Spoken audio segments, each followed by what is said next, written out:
नमस्कार साथीहरू, स्वागत छ मेरो युट्युब च्यानल नेपाली टेक गाइडमा। आज म तपाईहरूलाई देखाउने छु CTEVT डिप्लोमा लेभलको अनलाइन एप्लिकेसन फर्म कसरी भरिन्छ, स्टेप बाई स्टेप, त्यो नि इजीमा तरिकामा। यो भिडियो CTEVTमा अप्लाई गर्न खोज्नेहरूको लागि एकदम हेल्पफुल हुनेछ, सो प्लिज भिडियो लास्टसम्म हेर्नुहोस्। सर्वप्रथम CTEVT को अफिसियल वेबसाइटमा जानुहोस्, सर्च गर्नुहोस् CTEVT। यहाँ सर्च गरेपछि फर्स्टमा जुन वेबसाइट आउँछ त्यहाँ क्लिक गर्नुहोस्। क्लिक गरेपछि यस्तो इन्टरफेस आउँछ अनि अलि तल स्क्रोल गर्दा त्यहाँ हेर्न सक्नुहुन्छ इन्टिग्रेटेड ट्रेनिङ म्यानेजमेन्ट सिस्टम, त्यहाँ क्लिक गर्नुहोस्। त्यहाँ क्लिक गरेपछि फेरि अलि तल स्क्रोल गर्नुहोस् स्क्रिनलाई अनि यहाँ हेर्न सक्नुहुन्छ अनलाइन एप्लिकेसन फर्म, त्यहाँ क्लिक गर्नुहोस्।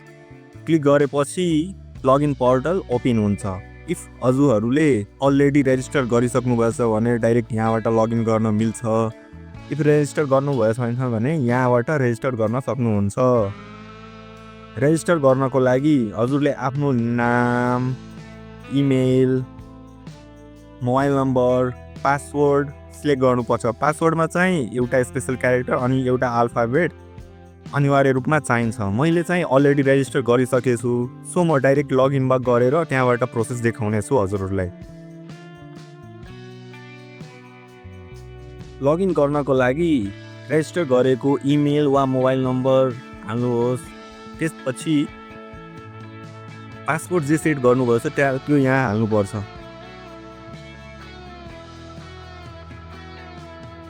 पासवर्ड हालेपछि लगइनमा क्लिक गर्नुहोस्। क्लिक गरेपछि बल्ल यस्तो इन्टरफेस आउँछ। इफ हजुर चाहनुहुन्छ हजुरको पासवर्ड सेभ होस् भने यहाँ सेभमा क्लिक गर्न सक्नुहुन्छ। सेभ नगर्दा नि केही फरक पर्ने छैन, पासवर्ड जस्ट याद हुनु पर्यो।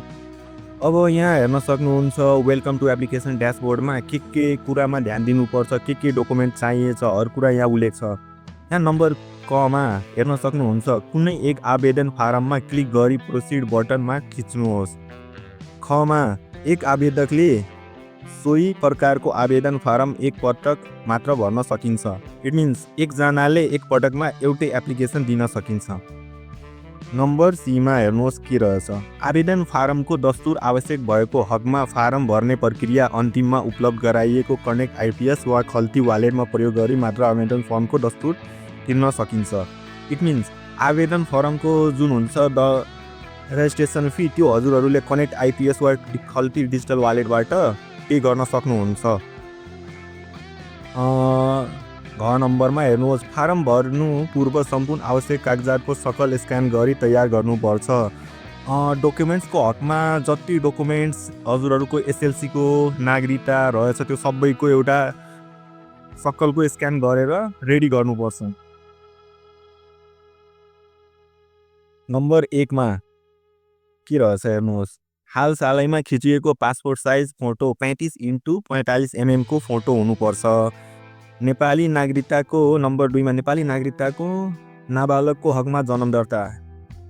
नागरिकता अनिवार्य छ। इफ हजुरहरूको एज नागरिकताको क्राइटेरियाले म्याच भए छैन भने त्यो हकमा जन्म दर्ताको प्रमाणपत्र चाहिन्छ। 3 नम्बरमा न्यूनतम शैक्षिक योग्यता वा सो सरहको शैक्षिक प्रमाणपत्र एटलिस्ट एसएलसी पास भएको रिक्वायरमेन्ट रहेछ क्वालिफिकेसनको लागि। 4 नम्बरमा सरकारी वा सामुदायिक विद्यालयको हकमा सम्बन्धित पालिकाले विद्यालयको किसिमको प्रमाणित गरेको पत्र, परिषदको आङ्गिक शिक्षाकालय र सामुदायिक विद्यालयको प्राविधिक शिक्षा सञ्चालन भएको विद्यालय TECS को हकमा सम्बन्धित शिक्षाले प्रमाणित गरेको पत्र। इफ हजुरहरूले सरकारी स्कुलबाट अध्ययन गर्नुभएछ भने त्यहाँबाट प्रमाणपत्र लिनुपर्छ। 5 नम्बरमा लक्षित वर्गको हकमा वर्ग खुल्ने गरी निर्देशालयले तोकेको कागजात, जस्तै मधेसी भएकोमा मधेसी प्रमाणित, विपना प्रमाणित इत्यादिहरूको डकुमेन्ट बनाउनुपर्छ यो फर्म भर्नु अगाडि। अब नेक्स्ट प्रोसेस हेर्नुहोस् के रहेछ इन्टरफेसमा। यहाँ डिप्लोमा PCL लेभलमा के रहेछ, फुल पेइङको अप्सन रहेछ, classified scholarship, special scholarship. Pre डिप्लोमामा पनि नि सेम रहेछ। ल अब बुझौँ फुल पेइङ भन्नाले के बुझिन्छ। फुल पेइङ भन्नाले छात्रवृत्ति नभइकन सम्पूर्ण शुल्क तिरेर अध्ययन गर्ने स्किम हो। मुख्य कुरा यसमा के हुन्छ, इन्ट्रान्स परीक्षा दिएर नाम निकाल्नुपर्छ, शुल्क तिर्नुपर्छ पढ्नको लागि, जस्तो admission fee, monthly fee, uniform आदि। छात्रवृत्ति वा छुट पाइँदैन फुल पेइङमा। यदि तपाईँ कुनै वर्गमा नपर्नु हुने वा छात्रवृत्तिमा नाम नआएमा तपाईँ फुल पेइङबाट अध्ययन गर्न सक्नुहुन्छ। र अब बुझौँ क्लासिफाइड स्कलरसिपको बारेमा। क्लासिफाइड स्कलरसिप भन्नाले वर्गीकृत छात्रवृत्ति हो जुन CTEVTले विभिन्न सामाजिक वर्गका विद्यार्थीहरूलाई दिइन्छ। CTEVTले प्रत्येक प्राविधिक कार्यक्रमको लागि केही प्रतिशत सिटलाई छात्रवृत्तिको लागि छुट्याएको हुन्छ। यो चाहिँ स्कलरसिप प्रत्येक वर्गको विद्यार्थीहरूको लागि छुट्याइएको हुन्छ। ल हेरौँ कुन वर्गको लागि कति % छुट्याइएको रहेछ। महिलाको लागि 33%, दलितको लागि 9%, जनजातिको लागि 27%, मधेसीको लागि 15%, मुस्लिमको लागि 5%, अपाङ्गको लागि 2%, पिछडिएको क्षेत्रको विद्यार्थीको लागि 4%, अन्य गरिब ज्यानदार विद्यार्थी। तपाईँ माथिको कुनै वर्गमा पर्नुहुन्छ भने क्लासिफाइड स्कलरसिपका लागि आवेदन दिन सक्नुहुन्छ। यसको सुविधाहरू चाहिँ के रहेछ त्यो हेरौँ। शुल्क नलाग्ने।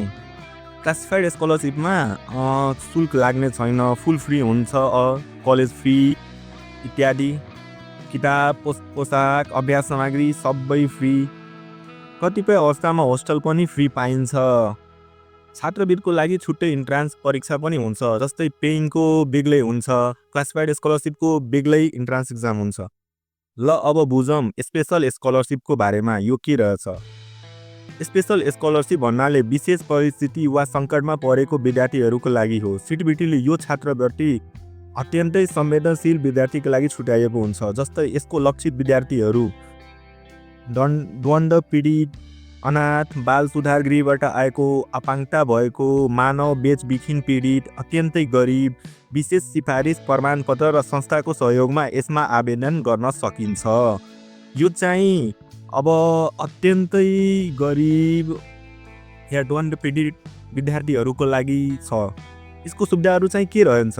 फुल फ्री स्किम हुन्छ। यसको चाहिँ यात्रा खर्च, होस्टल, खाना समेत सबै चाहिँ CTEVTले बेहोर्ने हुन्छ।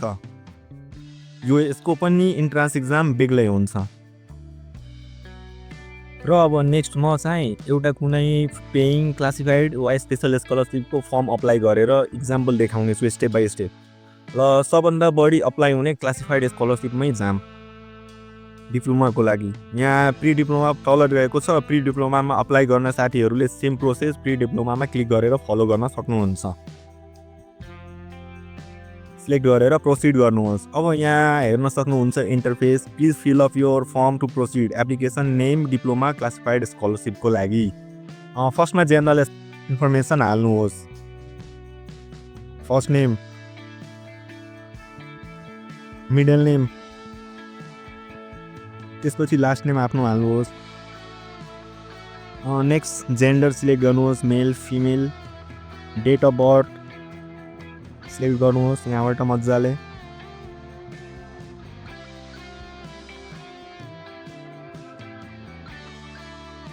त्यसपछि फादर वा आमा वा बुवाको नाम सिलेक्ट गर्न सक्नुहुन्छ। यहाँ ड्रप डाउनमा बुवा र आमाको अप्सन दुवै रहेछ, father or mother. You can select any one.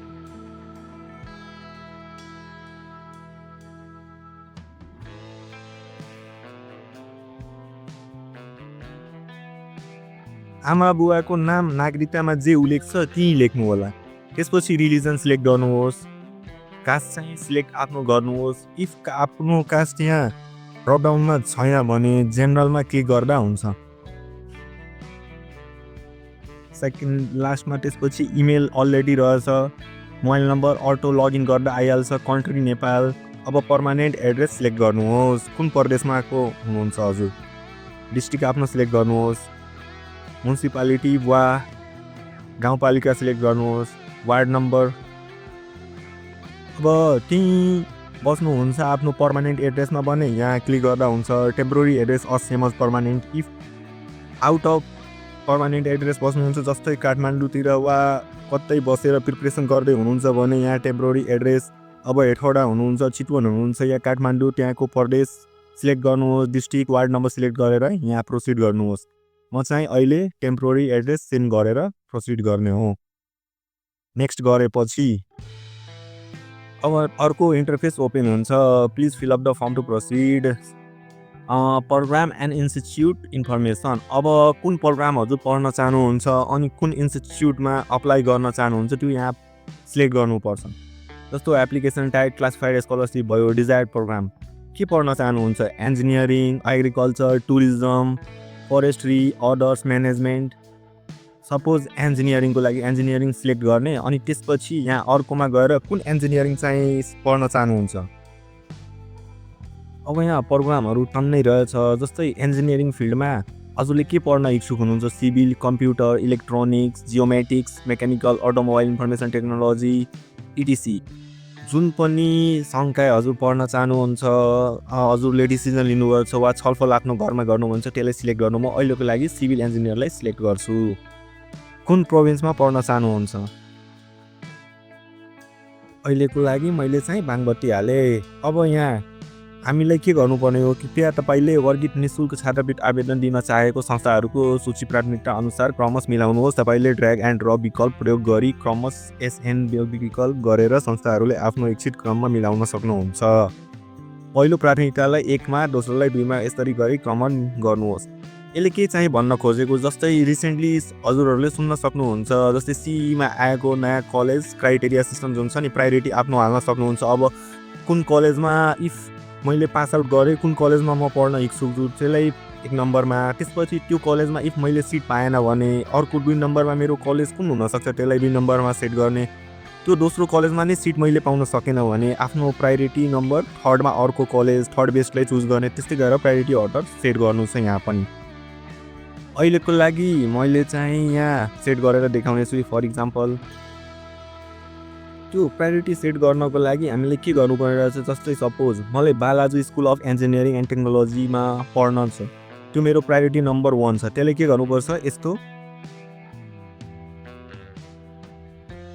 अब सपोज मलाई Balaju school of engineering and टेक्नोलोजीमा मलाई पढ्नु छ, त्यो मेरो प्रायोरिटी नम्बर 1 मा हुनु पर्यो। अहिले चाहिँ त्यो नम्बर 4 मा छ। त्यसलाई कसरी नम्बर 1 मा हाल्ने, यहाँ क्लिक गर्नुहोस् अनि ड्र्याग गरेर माथि 1 नम्बरमा यसलाई लग्नुहोस्। ठिक भयो। अब अर्को चाहिँ कुन चाहिँ हाल्नुपर्छ, जस्तो मलाई अर्को अब मैले चाहिँ फर इक्जाम्पल दिनेश रामजी कलेजलाई 2nd मा हाल्ने हो। भयो। लास्ट इक्जाम्पल जस्तै बागेश्वरी सेकेन्डरी स्कुल भक्तपुरलाई मैले 3rd प्रायोरिटीमा यहाँ हालेको। यसरी आफ्नो प्रायोरिटी कलेज सेट गर्न सक्नुहुन्छ। आफ्नो मन लागेको कलेजलाई नम्बर 1, नम्बर 2, नम्बर 3rd मा हालेर त्यसपछि यहाँ तल अब अर्को फिलअप गर्नुपर्छ। जस्तै के रहेछ, क्लासिफाइड कोटाको बारेमा अघि मैले भने थियो। जस्तो हजुर कुन कोटाबाट बिलङ गर्नुहुन्छ, ओपन और खास आर्या और मधेसी कम्युनिटी, दलित, मधेसी दलित, मुस्लिम कम्युनिटी जे हुनुहुन्छ त्यहाँ सिलेक्ट गर्न सक्नुहुन्छ। जस्तै एउटा ओपन त अटो हजुरले सिलेक्ट गर्न पाइहाल्छ, अर्को मधेसी कम्युनिटी सपोज यहाँबाट मधेसी कम्युनिटी सिलेक्ट गर्न पाइहाल्यो। अगेन अब अर्को के फिलअप गर्नु रहेछ, एजुकेसनल क्वालिफिकेसन, डिग्री, एसएलसी भयो, स्कुल नेम आफ्नो हाल्न सक्नुहुन्छ यहाँ। त्यसपछि एड्रेस स्कुलको कुन टाइपको स्कुलमा पढ्नुभएछ, कम्युनिटी प्राइभेटको भयो अनि गभर्मेन्ट सरकारी स्कुल भयो, पास्ट इयर लेख्नुपर्छ अनि आफ्नो सिम्बल नम्बर यहाँ लेख्नुहोस्। त्यसपछि अब हजुरले एसएलसी दिनुभएछ कि एसई, इफ एसएलसी दिनुभएछ भने डिभिजन सिस्टम भयो, इफ एसई दिनुभएछ भने ग्रेडिङ सिस्टम भयो। ग्रेडिङमा हजुरको कति आइरहेछ त्यो यो मार्क यहाँ उल्लेख गर्नुहोस्। अब इङ्ग्लिसमा हजुरले कति अब्टेन गर्नुभएछ, जस्ट फर इक्जाम्पल मेरो इङ्ग्लिसमा 3.3 रहेछ अनि म्याथमा कति रहेछ 3.2 अनि साइन्समा टी समथिङ आलमटी जति। अनि त्यसपछि नेक्स्ट गर्दा हुन्छ, तर बी केयरफुल है, आफ्नो सर्टिफिकेटको अनुसार एक्ज्याक्ट मार्किङ यहाँ उल्लेख गर्नु होला अनि एड्रेस अरू कुरा document बेस्डमा।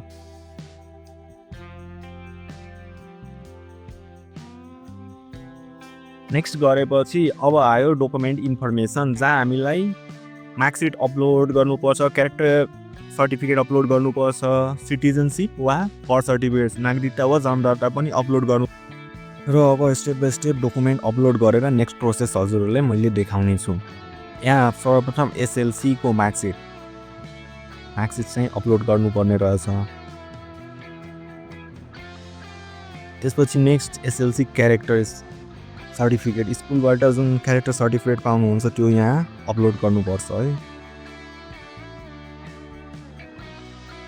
थर्डमा citizenship or birth document. मैले जस्ट फर इक्जाम्पलको लागि अर्को डकुमेन्ट अपलोड गर्दैछु, कपी नगर्नु होला।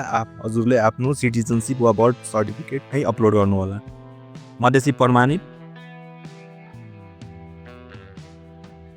पासपोर्ट साइज फोटो, सिग्नेचर पनि। मैले जस्ट इक्जाम्पल देखाएको डकुमेन्ट अपलोड गरेर, सो डोन्ट कपी मी। स्कुलबाट प्रमाणित भएको डकुमेन्टको कपी अपलोड गर्नु, त्यसपछि नेक्स्ट प्रोसेसमा जानु। अब नेक्स्ट प्रोसेसमा गएपछि यहाँ प्रिभ्यू इन्फर्मेसन एकचोटि रिचेक गर्नुपर्छ। जस्तो application form number, name of student, के हजुरको नामको स्पेलिङहरू केही मिस्टेक भयो भने सच्याउन मिल्छ। जेन्डर, डेट अफ बर्थ मिलाउनुहोस्, आमा बुबाको नाम मिलाउनुहोस्, नम्बर, इमेल, रिलिजनका सब कुरा एकचोटि रिचेक गर्नुहोस्। अनि आफ्नो इन्स्टिट्युटको प्रायोरिटी नम्बर पनि रिचेक गर्नुहोस्। त्यसपछि सबै डकुमेन्ट रिचेक गरेपछि बल्ल तलबाट यहाँ नेक्स्टमा क्लिक गर्नुहोस्। यहाँ तल लेखिएको कुरा एकचोटि ध्यान दिएर पढ्नुहोस्। जसरी यस आवेदन फारममा भरेको सबै विवरण तथा सङ्कलन कागजातहरू ठिक र साँचो हो, झुटो थरिएमा प्रचलित कानुन बमोजिम कारवाही भए मेरो मन्जुरी छ। प्राविधिक शिक्षा तथा व्यवसायिक तालिम परिषदले प्रदान गरिने यस छात्रवृत्तिमा मैले प्राप्त गरेको अध्ययन पश्चात नेपाल सरकारले चाहेमा खटाइएको स्थानमा गई तोकिएको समयमा सेवा गर्नेछु भन्ने यो कबिलतनामा गरेको छु। जस्तै डिप्लोमाको लागि चाहिँ के हुन्छ, इफ हजुरले डिप्लोमा छात्रवृत्तिमा पढ्नुभयो भने बाउन्डिङ टाइप हुन्छ। इफ नेपाल सरकारले चाह्यो भने हजुरलाई 1 वर्ष या सर्टेन पिरियडको लागि हजुरलाई कुनै क्षेत्रमा काजमा पठाउन सकिन्छ पास आउट भएपछि। अनि त्यसको लागि सरकारको चलत नियम बमोजिम हजुरले स्यालेरी पनि पाउनुहुन्छ। त्यसपछि नेक्स्ट गरेपछि यहाँ पेमेन्ट मेथड आयो। अब पेमेन्ट मेथडमा स्कलरसिपको दर कति रहेछ बुझाउने 1000 रहेछ। अब हजुरले यहाँ कनेक्ट आइपिएसबाट नि पेमेन्ट गर्न मिल्छ, अनलाइन या खल्तीबाट नि गर्न मिल्छ। मैले चाहिँ यो जस्ट एउटा ट्युटोरियल फर्म भर्ने तरिका मैले सिकाएको, सो म अगाडि प्रोसिड गर्दैन। हजुरले एक्ज्याक्टली मैले सिकाएको जस्तै गर्दै जानुभयो भने फर्म इजिली सजिलै आफ्नो फोनबाट नि सेम प्रोसेसमा अप्लाई गर्न सक्नुहुन्छ या ल्यापटपबाट। हजुरलाई साइबर पुग्नु पर्दैन अनि मजाले अनलाइन पेमेन्ट पनि गर्न सक्नुहुन्छ। यति नै सजिलो थियो CTEVT छात्रवृत्तिको अनलाइन फर्म भर्ने तरिका। तपाईँलाई यो भिडियो उपयोगी लाग्यो भने लाइक, सेयर र सब्सक्राइब गर्न नबिर्स्नु होला। धन्यवाद।